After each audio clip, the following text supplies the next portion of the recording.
Como hoje o programa ferve, o nosso próximo destaque é sobre ataques à imprensa. Vamos conferir a reportagem do Afonso Marangoni. Solta aí.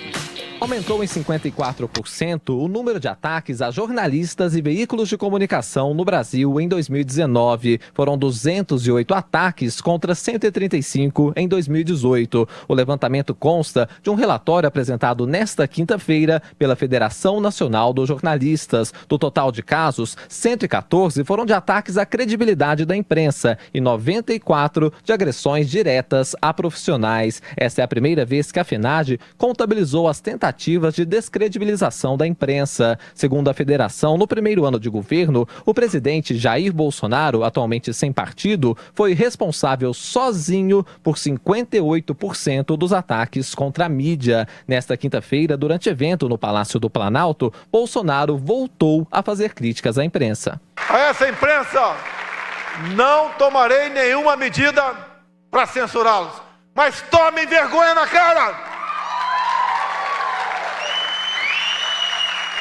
Deixe o nosso governo em paz, para poder levar paz, tranquilidade e harmonia ao nosso povo. Em 2019, os políticos foram os principais autores de ataques a veículos de comunicação e jornalistas, totalizando 144 ocorrências. A federação também registrou no ano passado 2 assassinatos, 28 casos de ameaça e intimidação, 15 agressões físicas e 10 casos de censura ou impedimento do exercício profissional. O Sudeste se manteve como a região com mais casos de violência direta contra jornalistas e São Paulo continua sendo o estado com mais casos, seguido pelo Distrito Federal e pelo Rio de Janeiro. Pelo segundo ano consecutivo, os jornalistas que trabalham em televisão foram os mais agredidos. Destes, os repórteres cinematográficos e fotográficos são as maiores vítimas. Em maio, a equipe de reportagem da Jovem Pan foi agredida durante manifestações contrárias ao contingenciamento de recursos do Ministério da Educação.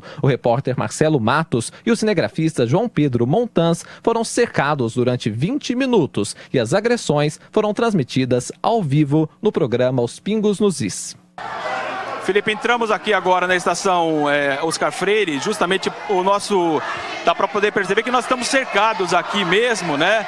E contamos agora com o apoio aqui, evidentemente, da linha 4, né, da via 4 aqui, dos homens aqui de segurança, mas de fato fomos acuados simplesmente por fazer o nosso trabalho e informar da manifestação de hoje. No lançamento do relatório, os responsáveis pelo levantamento classificaram os dados como alarmantes e exigiram a ação dos jornalistas, das empresas e do governo para combater a violência.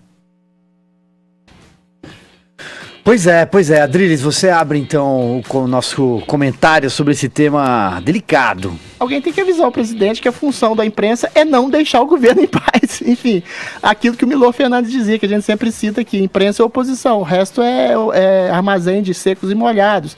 A gente pode até estabelecer que tipo de poder que a imprensa faz oposição, né? Às vezes ela faz realmente uma oposição a um bem que se pode colocar na nação, né? Realmente o Bolsonaro tem alguma razão quando ele diz que boa parte da imprensa tem uma sanha persecutória em relação a ele, particularmente ao discurso entre conservador e algo reacionário e algo de basófias, né? Que ele diz, que eu sempre digo que ele fala, mas não há uma ação de perseguição a minorias que foi propalado pela imprensa com propagandas que aquilo é propaganda, né? Matéria de suásticas espalhadas, que depois foram todas desmentidas.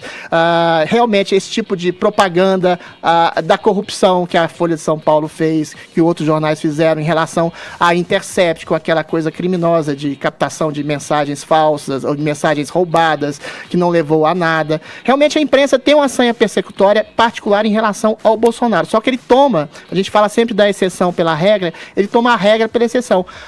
Há bons jornalistas, há bons veículos, ainda há bons princípios jornalísticos e você não pode estabelecer como presidente da República um discurso de truculência e agressividade em relação a um tipo de instituição. A imprensa é o quarto poder de uma nação. E quando você incide nesse tipo de discurso violento em relação à imprensa, você exatamente promove algum tipo de ação como essa. É curioso perceber que os nossos jornalistas da Jovem Pan foram agredidos, tentaram ser agredidos, né, por manifestantes de Lula livre. Ou seja, a gente não pode dominar os elementos truculentes truculentos, agressivos, sectários e fanáticos, né? Mas a gente pode exatamente estabelecer um tipo de diálogo. Infelizmente, o Bolsonaro, ele espelha muito o discurso do Lula também, que se colocava como vítima o tempo todo da imprensa, ainda que a imprensa, todo mundo sabe disso, tenha nas suas redações 90% de esquerdistas, ou seja, todo governo se acha, né,